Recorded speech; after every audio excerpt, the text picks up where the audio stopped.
o que lemos no segundo capítulo. Falamos dos tormentos de André Luiz no umbral, os malfeitores, a fome, a sede, a aparência, a acusação de suicida que ele tinha, gritando-lhe suicida, suicida. Falamos também no final do capítulo o socorro dos benfeitores, o reconhecimento da sua fragilidade, das rogativas que ele fez a Deus e a causa e as durações dos sofrimentos. Muito importante foi este capítulo, mas este vai-nos dar uma amplitude maior, uns conhecimentos maiores. O terceiro capítulo que vamos iniciar agora chama-se A Oração Coletiva. Embora, menciona André Luiz, transportado à maneira de ferido comum, lubriquei o quadro reconfortante que se dobrava à minha vista. Clarencio, que se apoiava num cajado de substância luminosa, deteve-se à frente da grande porta encravada em altos muros, coberto de trepadeiras floridas e graciosas. Tateando um ponto da muralha, fez-se longa abertura, através da qual penetramos silenciosos. Branda claridade inundava ali todas as coisas. Ao longe, gracioso foco de luz dava a ideia de um pôr do sol em tardes primaveris. À medida que avançávamos, conseguia identificar preciosas construções situadas em extensos jardins.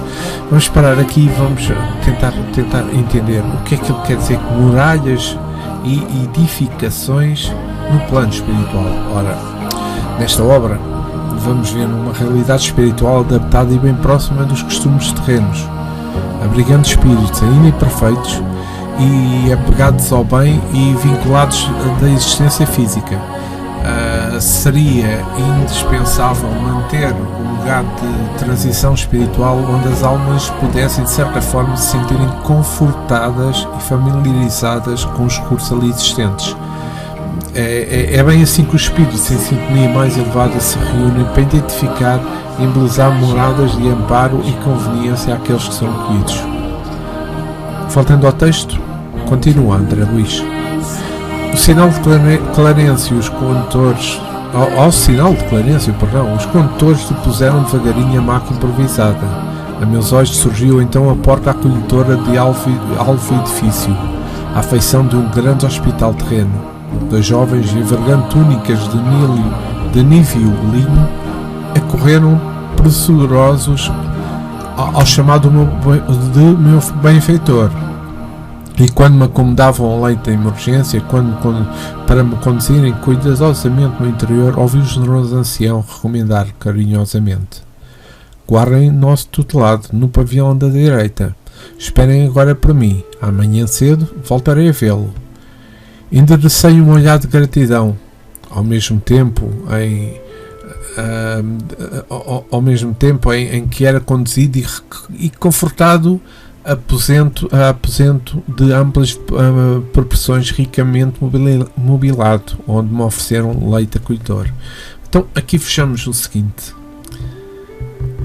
trata-se por tratar-se exatamente de uma realidade fluídica, como explica-se o transporte comum de André Luiz em maca. Ora, vejamos, para um resgate recente em zonas tão hósteis de experiências aterrorizadoras, será necessária a utilização de recursos que não produzissem grande impacto nos hábitos daquele espírito tão debilitado.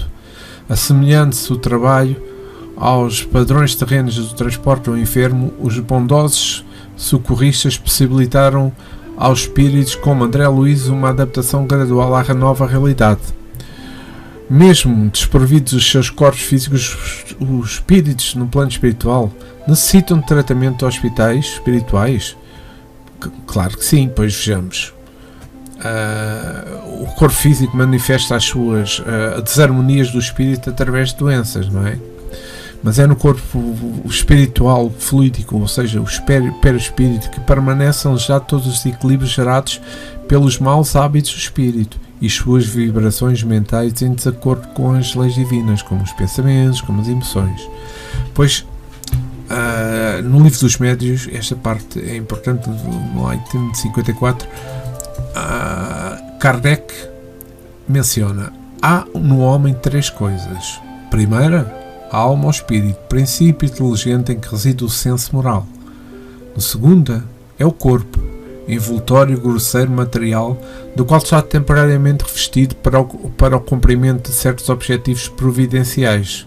Terceiro, perispírito, envoltório fluídico semi-material, servindo de laço entre a alma e o corpo. Vejamos.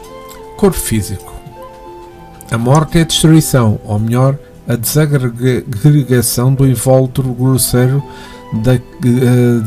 daquele que a alma abandona. O que é o corpo espiritual ou perispírito? O outro se separa e segue a alma. Quando se encontra desta maneira, sempre com o envoltório deste último, se bem que fluídico, etéreo, vaporoso, invisível a nós, para nós, neste caso, em seu estado normal, não deixa de ser material. Pois vejamos que nós somos compostos, enquanto encarnados, de espírito, que é o princípio inteligente, perispírito, onde estão concentrados e faz a ligação entre o espírito e corpo físico. São as três camadas que nós temos. O espírito, perispírito, estão sempre juntos. E qualquer encarnação que nós estejamos, eles estão juntos. O que é que eles vão juntar? A um corpo físico. Neste caso, nós na Terra temos um corpo grosseiramente materialista. Mas, noutros mundos, nos mundos mais evoluídos, esse corpo é mais fluídico. É mais vaporoso. Não é tão materialista. Não é composto, não é tão grosseiro. Digamos assim, estas são as definições realmente que Allan Kardec nos apresenta e muito bem no livro dos Médiuns. Voltando ao livro O Nosso Lar, André Luís continua: envolvendo os dois enfermeiros na vibração do meu reconhecimento, esforcei-me para lhes dirigir a palavra, conseguindo dizer por fim: amigos, por quem sois? Explicai-me. Em que mundo novo me encontro? De que estrela vem agora a luz confortadora e brilhante? Um deles afagou-se de fronte, como se fora um conhecido de longa data, ao longo tempo, e acentuou: estamos nas esferas espirituais vizinhas da Terra. O Sol que nos ilumina neste momento é o mesmo que nos vivifica o corpo físico. Aqui, entretanto, a nossa percepção virtual é muito mais rica. A estrela que o Senhor acendeu para os nossos trabalhos terrestres é mais preciosa e bela do que supomos quando no círculo carnal. Nosso Sol, é a divina matriz da vida, e a claridade que irradia provém do autor da criação. Pois vejamos, o que é que significa nosso Sol é a divina matriz da vida e a claridade que irradia provém do autor da criação.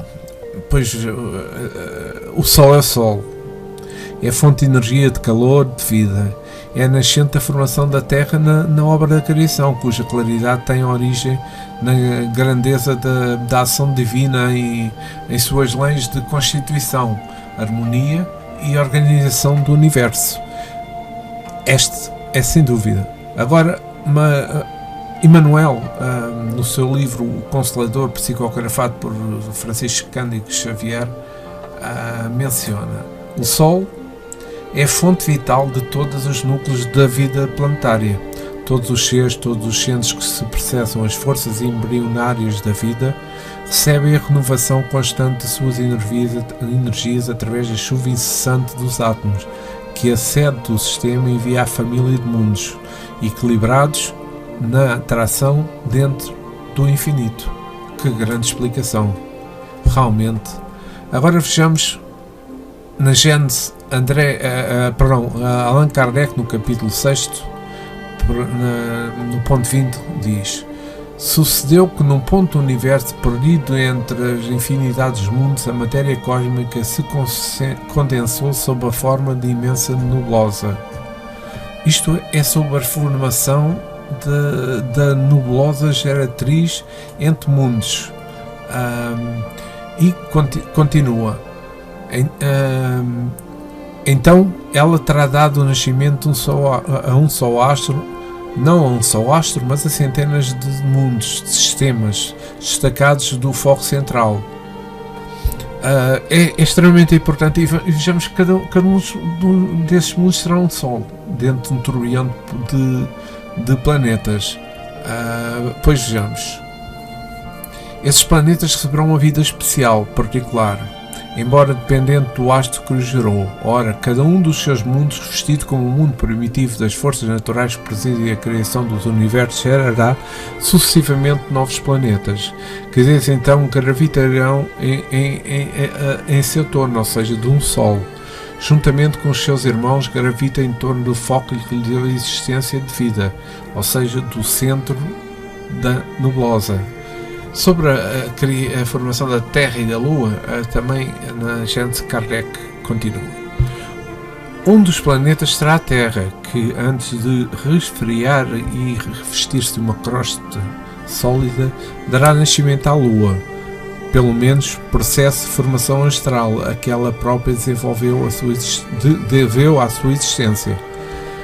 Deste ponto em diante, a Terra é inscrita no livro da vida, berço das criaturas cuja fraqueza as asas da divina providência protege. Nova corda colocada na harpa infinita e que no lugar que ocupa tem de vibrar no concerto universal dos mundos. Isto é extremamente importante. E vejamos, o divino escultor da Terra. Ele, que é Jesus, havia vencido todos os pavores das energias desencadeadas. Com as suas legiões de trabalhadores divinos, lançou o esculpidor da sua missão sobre o bloco de matéria sem forma, que a sabedoria do Pai deslocara do Sol, para que as suas mãos augustas e compassivas pudessem operar a escultura geológica, o divino escultor da Terra, do orbe terreno, talhando a escola abençoada e grandiosa, na qual o coração haveria de expandir-se em amor, claridade e justiça. Organizou um cenário criando as vistas de Deus, o indispensável à existência dos seres do porvir. Fez a pressão atmosfera adequada ao homem, antecipou-se ao seu nascimento no mundo.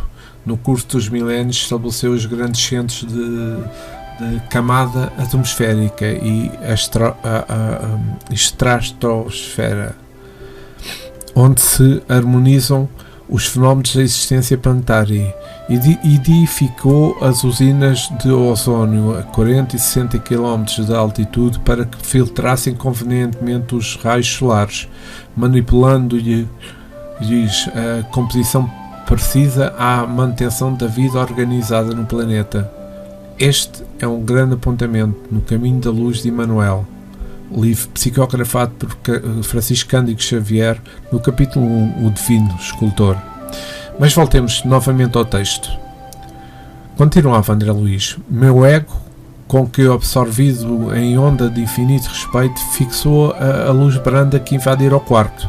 Através das janelas, perdi-me no curso das profundas cogitações. Recordei então que nunca fixar ao sol, nos dias terrestres, mediante na imensurável bondade daquele que nulo consegue para o caminho eterno da vida. Semelhava-se assim ao cego venturoso, que abre os olhos para a natureza sublime, depois de longos séculos de escuridão. Aqui André Luís, que também vive na escuridão, viveu na escuridão para a beleza do alvorecer celeste, sem se dar conta da importância da inter-relação que há entre a existência e a obra da criação. O homem despreza a grandiosidade da natureza, desde a minúscula gota de orvalho até ao espetáculo do amanhecer do dia, privando-se assim de usufruir de certa consciência e plenitude das energias revigorantes que o envolvem e influenciam a sua existência. Afinal, o universo está mergulhado num mar fluídico, o fluido cósmico universal, princípio que é o princípio fundamental de toda a matéria bruta e etérea, conectando todas as criaturas entre si e a criação, mas principalmente nos ligando ao Criador. Então, vamos ver o que é o fluido cósmico universal, ou seja, a fonte geradora de todo o universo. Aqui temos o André Luís novamente na Gênese, no capítulo 6, no ponto 10, afirmando: Há um fluido etéreo que enche o espaço e penetra nos corpos. Ele fluido é o éter ou matéria cósmica primitiva, geradora do mundo e dos seres. As forças que presidem às transformações da matéria e leis imutáveis necessárias que regem o mundo pertencem a essa matéria. A natureza jamais se encontra em oposição a si mesma. A divisão de brasão do universo é uma unidade de variedade. Voltando à escala de mundos, encontramos unidades de harmonia e de criação, ao mesmo tempo que uma variedade infinita no jardim imenso das estrelas. Percorrendo os graus da vida desde os últimos seres até Deus, fica evidente a grande lei da continuidade. Considerando as forças entre si mesmas, pode-se formar com elas uma série. A humanidade não pode apreciar esta lei em toda a sua extensão, porque as forças que a representam no campo das suas observações são restritas e limitadas. Muito importante este que menciona na Gênese, no capítulo 6, Allan Kardec. Voltando ao texto, a esta altura servir um caldo reconfortante, seguido de água muito fresca que me pareceu portadora de fluidos divinos. Aquela reduzida proporção do líquido reanimava-me inesperadamente. Não saberia dizer que espécie soubera aquela, se alimentação sedativa, se remédio salutar. Novas energias amparavam-me a alma, profundas comoções vibravam-se no espírito. Vamos parar aqui e tentar perceber o seguinte: que tipo de alimentação era aquela capaz de renovar as energias de André Luís? Bem, segundo os relatos que existem nos hospitais espirituais, são oferecidos aos enfermos concentrados de frutas e sopas, preparados com a finalidade de torná-los condutores de fluidos revigorantes ao ser enfraquecido. Dizem os espíritos que esse tipo de alimento é semelhante ao terreno. Porém, de sabor e aroma é igual. Também a água é magnetizada com princípios terapêuticos. Assim como os encarnados conseguem modificar as características das substâncias com os seus conhecimentos na química, na vida espiritual também ocorrem processos de transformações dos elementos que constituem a matéria própria daquela esfera, que é mais sutil e mais suscetível à atuação da vontade dos espíritos, possibilitando diferentes formações de fluidos. Continuando, André Luís: a minha maior emoção, todavia, reservava-se para instantes depois. Mal não saíra da consoladora surpresa, divina melodia penetrou quarto adentro, parecendo suave colmeia de sons a caminho das esferas superiores. Aquelas notas de maravilhosa harmonia atravessavam-me o coração. Ante o olhar indagador, o enfermeiro que permanecia ao meu lado esclareceu, bondoso: é chegado o crepúsculo em nosso lar. Em todos os núcleos desta colónia de trabalho consagrada ao Cristo, há ligações diretas com as preces da governadoria. E enquanto a música embalsamava o ambiente, despediu-se atencioso: agora fique em paz, voltarei logo após a oração. Empolgou-me ansiedade súbita. Não poderei acompanhar-vos? Perguntei suplicante. Está ainda muito fraco, esclareceu gentil. Todavia, caso se sinta disposto. Ora, paremos aqui. De que maneira é que uma melodia se pode apresentar como suave colmeia de sons a caminho das esferas superiores? Ora, quando produzida e externada como sublimes sentimentos e intenções, a melodia torna-se condutora de fluidos magnéticos que se propagam através do fluido cósmico universal e atuam na harmonização ambiente e íntima. Isto é de veras importante, e eu tenho aqui um apontamento da Revista Espírita de março de 1969 sobre a música e as harmonias celestes. Fechamos. A harmonia é difícil de definir, frequentemente é confundida com a música, com os sons resultantes de arranjos de notas e das vibrações de instrumentos reproduzindo esse arranjo. Mas a harmonia não é isto. A luz é o sentido íntimo que a alma possui. Quanto mais esse sentido está desenvolvido, melhor ela percebe a luz. A harmonia é igualmente um sentido íntimo da alma. Ela é percebida em razão do desenvolvimento do sentido. Quando é dado ao espírito inferior se contentar nas delícias das harmonias superiores, ou seja, o encantamento o toma e a prece entra nele, o arrebatamento o leva às esferas elevadas do mundo moral. Ele vive de uma vida superior à sua e gostaria de continuar a viver sempre assim. Aquele que compreende muito, que tem em si a harmonia que está dentro, que está repleto, que goza, que desfruta, ele mesmo do sentido íntimo daquilo, nada imperceptível desta abstração que é a concepção da harmonia, age como quando quer que o fluido universal reproduz o que o espírito o concebe e quer. A atmosfera fluídica, ou seja, o éter, vibra para a ação da vontade do espírito. A harmonia que este último traz em si se concretiza. Todas as forças são universais e eternas. Como pertencem ao fluido cósmico, elas atuam necessariamente em tudo e em toda a parte. Muito importante. Voltamos ao texto. André Luiz continua. Aquela melodia renovava-me as energias profundas. Levantei-me, vencendo dificuldades, e agarrei-me ao braço fraternal que se me estendia.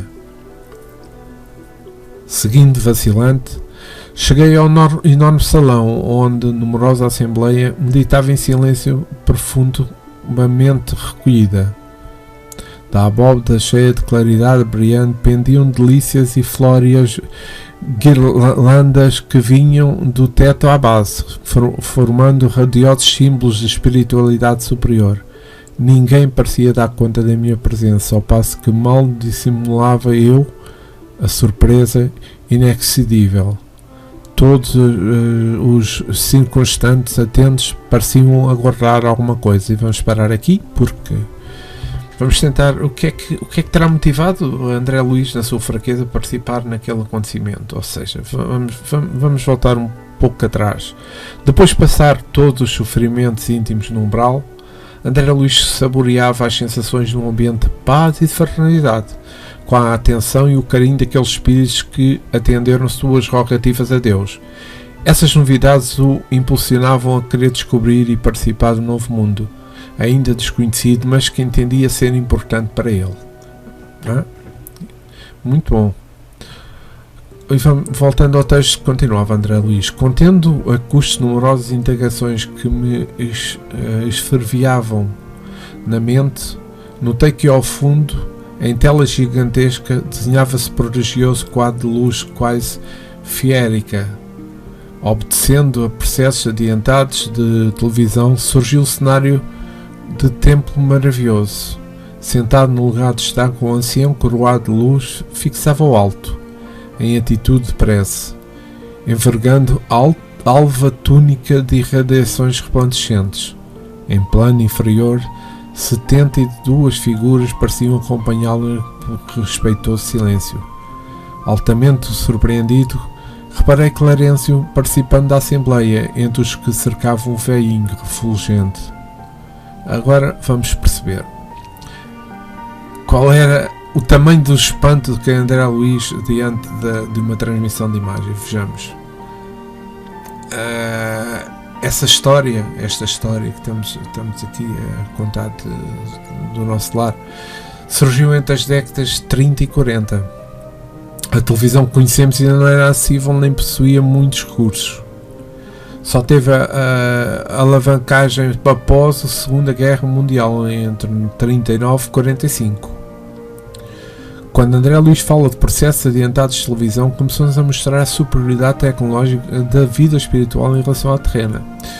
E quantos recursos que nos causariam grande espanto ou incredulidade há um tempo atrás, hoje utilizamos com naturalidade em nossa retina. Mas o que é que se torna aqui importante realçar? Para mim, é percebermos que antes das coisas serem edificadas, construídas, como dizer que foram inventadas no nosso mundo, o mundo da Terra, nesse caso onde estamos encarnados nesta altura, primeiro são experimentadas, criadas no plano espiritual. Depois sim passam para o plano terreno. Tudo o que se passa, todas as chamadas invenções da Terra, não são nada mais, nada menos do que espíritos que estão encarnados, que recebem informações sobre como hão de fazer as coisas. E assim nascem coisas novas, assim cria-se coisas novas, assim descobrem-se coisas novas, mas que não são novas. No plano espiritual elas já existem, e neste caso numa cidade espiritual que é o nosso lar, que não é de todo de grande elevação. Mas continuando no texto, apertei o braço do enfermeiro amigo e compreendendo ele que as minhas perguntas não se fariam esperar, esclareceu em voz baixa que mais se semelhava a um leve sopro. Conserve-se tranquilo. Todas as residências e instituições do nosso lar estão orando com o governador, através da audição e visão à distância. Louvemos o coração invisível do céu. Mal terminar a explicação, as 72 figuras começaram a cantar harmonioso hino, repleto de indefinível beleza. A fisionomia de Clarencio, no círculo dos veneráveis companheiros, afigurou-se-me tocada de mais intensa luz. O cântico celeste constituía-se de notas angelicais de sublimado reconhecimento. Ora, aqui temos uma coisa importante. O que seria aquela audição e visão à distância utilizada na residência e instituições do nosso lar para acompanhar a oração coletiva? Vejamos. Entendemos se tratar de recursos de rádio e televisão, ainda não disponíveis na Terra naquela época, pois, apesar do espírito possuir a capacidade de audição e visão à distância, o nosso lar é uma colónia de espíritos ainda não elevados, ainda bem materializados, que necessitam de se apurar e desenvolver as suas habilidades possíveis naquela realidade espiritual. Como diz Allan Kardec no Livro dos Espíritos, na questão 247, como o espírito se transporta com a rapidez do pensamento, pode-se dizer que vê tudo de uma só vez em todos os lugares. Seu pensamento pode irradiar-se e dirigir-se ao mesmo tempo a vários pontos diferentes, mas essa a qualidade dependente da sua pureza. Quanto menor for depurado, mais a visão estará limitada. Isto reflete o que eu disse há pouco, porque depende da evolução de cada um, depende daquilo que nós poderemos aceder no mundo espiritual. E continuando, André Luís, pairavam no recinto misteriosas vibrações de paz e alegria, e quando as notas argentinas fizeram delicioso staccato, desenhou-se ao longe em plano elevado um coração maravilhosamente azul, com estrias douradas. Cariciosa música em seguida respondia aos louvores procedentes de esferas distantes. Foi aí que abundava a chuva de flores azuis que se derramou sobre nós, mas se fixámos os 1000 sótis celestiais, não conseguíamos deter-nos nas mãos. As corolas minúsculas desfaziam-se de leve ao tocar-nos na fronte. Experimentando eu, por minha vez, singular renovação de energias ao contacto das pétalas fluídicas que se balsamavam o coração.